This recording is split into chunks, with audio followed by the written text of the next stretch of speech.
తెలంగాణ రాష్ట్రం ఆవిర్భవించి 10 ఏళ్లలో అడుగు పెడుతుంటే కేసీఆర్ మాత్రం దశాబ్ది వేడుకల పేరుతో ఉత్సవాలు నిర్వహించడం విడ్డూరంగా ఉందని మాజీ మంత్రి చిన్నారెడ్డి అన్నారు. రాబోయే అసెంబ్లీ ఎన్నికల స్టంట్లో భాగంగానే అర్భాలకు కేసీఆర్ తెరలేపారన్నారు. అయితే వీటన్నింటినీ తెలంగాణ ప్రజలు గమనిస్తున్నారన్నారు. తెలంగాణ ఇచ్చిన కాంగ్రెస్ పార్టీతోనే అభివృద్ధి సాధ్యమని, ఈసారి తెలంగాణలో వచ్చేది కాంగ్రెస్ ప్రభుత్వమేనంటున్న చిన్నారెడ్డితో మా ప్రతినిధి ప్రవీణ్ ఫేస్ టు ఫేస్. రాష్ట్రంలో చూసుకున్నట్లయితే రాష్ట్ర ఆవిర్భావ దినోత్సవం అనేది అంగరంగ వైభవం చేస్తున్నారు కాంగ్రెస్ పార్టీ. అయితే తెలంగాణ ఇచ్చింది మేమే, తెచ్చింది మేమే అని చెప్పేసి ఘనంగా అయితే ఈ యొక్క ఉత్సవాలు అయితే గాంధీ భవన్లో అయితే నిర్వహిస్తున్నారు. అయితే వీడి గురించి ప్రస్తుతం అంతా మాట్లాడడానికి రాష్ట్ర మాజీ మంత్రివర్యులు చిన్నారెడ్డి గారు ఉన్నారు. వారితో మాట్లాడే ప్రయత్నం చేద్దాం. సార్ చెప్పండి, ఇప్పటికే దశాబ్ది ఉత్సవాలను ప్రభుత్వం చేపడుతుంది. ఒకవైపు అంగరంగ వైభవం చేస్తుంది. అయితే తెలంగాణ ఇచ్చింది మేమని చెప్పేసి వాళ్ళు అంటున్నారు. మరోవైపు మా పాత్ర ఎంతో ఉంది కాబట్టి తెలంగాణ వచ్చిందని బీజేపీ రాష్ట్ర అధ్యక్షులు బండి సంజయ్ అన్నారు. అయితే మొత్తంగా అయితే అసలు కాంగ్రెస్ పార్టీ తెచ్చింది, ఇచ్చిందే తెలంగాణ ఇచ్చింది. సో అసలు ఏ విధంగా చూడొచ్చు ఇక మూడు పార్టీలను ఉద్దేశించి మీ కామెంట్ ఏంటి? తెలంగాణ రాష్ట్రం ఏర్పడ్డది 2014 జూన్ 2. ఈరోజు 2023 జూన్ 2కి 9 సంవత్సరాలు పూర్తయింది. దశాబ్ది కాలేదు. దశాబ్ది మీకు 2024 జూన్ 2కి అవుతుంది. కానీ కేసీఆర్ గారికి రేపు డిసెంబర్లో ఎన్నికలు ఉన్నాయి కాబట్టి ఆయన హడావిడి చేస్తున్నాడు. మళ్ళా ఒకసారి తెలంగాణ పేరుతో ఉత్సవాలు చేసి తెలంగాణ సెంటిమెంట్ను రేకెత్తించి ఎన్నికల్లో లబ్ధి పొందాలని ఆయన ప్రయత్నం, అంతలోపు వేరే కాదు. మేమంటుంది ఏమంటే తెలంగాణ దశాబ్ది ఉత్సవాల్ని ఈరోజు మొదలుపెట్టినాం. మీరా కుమార్ గారు ఆ రోజు స్పీకర్గా లోక్సభలో బిల్ పాస్ చేసినటువంటి మహిళ ఆవిడ. సోనియా గాంధీ గారి నాయకత్వంలో తెలంగాణ ఇవ్వాలని నిర్ణయం చేసుకుంది కాంగ్రెస్ పార్టీ, ఇచ్చింది, బిల్ పాస్ చేయించింది మీరా కుమార్ గారు.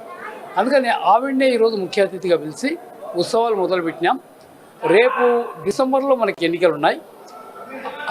జరగబోయే ఎన్నికల్లో కనుక కాంగ్రెస్ పార్టీ గెలిస్తే నిజమైన దశాబ్ది ఉత్సవాలు 2024 జూన్ నాడు కాంగ్రెస్ పార్టీ పెద్ద ఎత్తున నిర్వహిస్తుంది.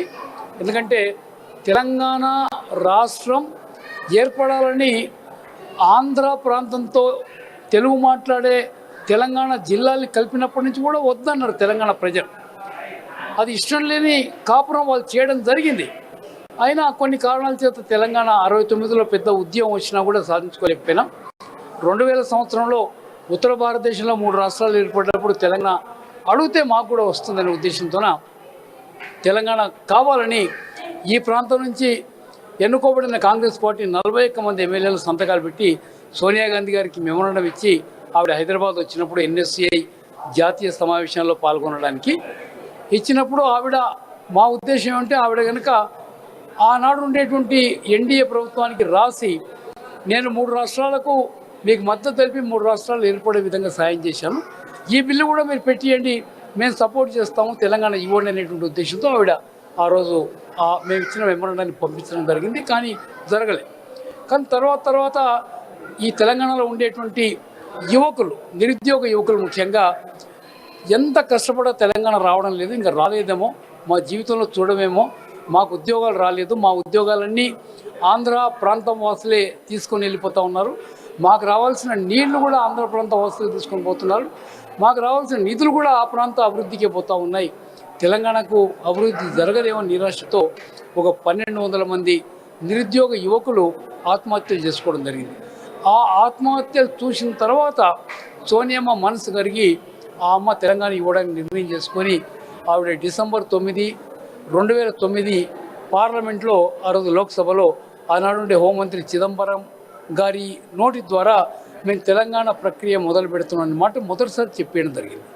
దాని తర్వాత కూడా ఆంధ్ర ప్రాంత నాయకులు తెలంగాణలో గవర్నమెంట్ పడగొడతాం, కేంద్రంలో గవర్నమెంట్ పడగొడతాం, మీరు కనుక తెలంగాణ ఇస్తాం, తెలంగాణ ప్రక్రియ ముందుకు తీసుకుపోతా ఉంటే అనే మాట చెప్పడం వల్ల కొంత ఆలస్యమైంది, ఆపుకోవడం జరిగింది. ఇప్పుడే చిన్నారెడ్డి మాటలు అయితే ఎక్స్ మినిస్టర్ మాటలు అయితే మనం గతంలో చూస్తున్నట్లయితే ఎంతో బలహీన పడింది. దానికి ఒక కారణం కూడా ఒక వ్యూహం అనేది కేసీఆర్ అప్రూవల్ చేసినా సరే ఇప్పుడైతే ప్రజలు అనేవాళ్ళు ఒక విచక్షణంగా అయితే ఆలోచిస్తున్నారు. కర్ణాటక ఎన్నికలే దానికి ఒక నిదర్శనం. కాంగ్రెస్ పార్టీ వైపు ప్రజలందరూ కూడా చూస్తున్నారు. అక్కడ అలాంటి ఫలితాలే ఇక్కడ కూడా రిపీట్ అవుతాయి. ఇప్పటికే చూసుకున్నట్లయితే తెలంగాణలో అడుగడుగును కూడా అవినీతిమయమైపోయింది. దానికి ప్రజలు ఇప్పటికే నీళ్లు, నిధులు, నియామకాలు వీటి వల్ల ఒక కాంగ్రెస్ ఈ తెలంగాణ అనేది ఏర్పడింది. అయితే ఈ నేపథ్యంలో కూడా ఎక్కడ కూడా ప్రజలకి ఎక్కడ కూడా న్యాయం జరగలేదు. అదంతా కూడా ప్రజలు అనేది ఇప్పటికే చూస్తున్నారు. సో ఇవన్నీ చూసి కూడా కర్ణాటక ఎన్నిక ఫలితాలు మెయిన్ ఆధారంగా చూసుకున్నట్లయితే కాంగ్రెస్ పార్టీ ఒక నడిచిన ఒక వ్యూహం ఏదైతే ఉందో సేమ్ అదే విధంగా అయితే తెలంగాణలో కూడా అవలంబరిస్తున్నాం. సో ఆ విధంగానే తెలంగాణ ప్రజలు కూడా మా వైపు చూస్తున్నారు. ఎట్టి పరిస్థితుల్లో కూడా ఈసారి మాత్రం బీజేపీకి అలాగే బీఆర్ఎస్కి ఈ రెండింటికి మాత్రం తెలంగాణ ప్రజలు అయితే బుద్ధి చెప్తారు. ఎట్టి పరిస్థితుల్లో బీజేపీ వస్తుందని వాళ్ళు కళ్ళగంటున్నారు, కానీ బీజేపీకి అయితే పూర్తిగా తెలంగాణలో బలహీనపడింది. అయితే బీఆర్ఎస్ చూసుకునే మాటలో 105 సీట్లు సాధిస్తాం అని చెప్పేసి గొప్పలు చెప్పుకుంటున్నారు. ఎట్టి పరిస్థితుల్లో కూడా గెలిచే అవకాశమే లేదు. కర్ణాటక ఎన్నిక ఫలితాలే ఇక్కడ పునరావృతం అవుతాయి అంటూ కూడా ఎక్స్ మినిస్టర్ చెన్నారెడ్డి మాటలు అయితే మనం విన్నాం. వీడియో జర్నలిస్ట్ మల్లేష్తో ప్రవీణ్, అమ్మ న్యూస్, హైదరాబాద్.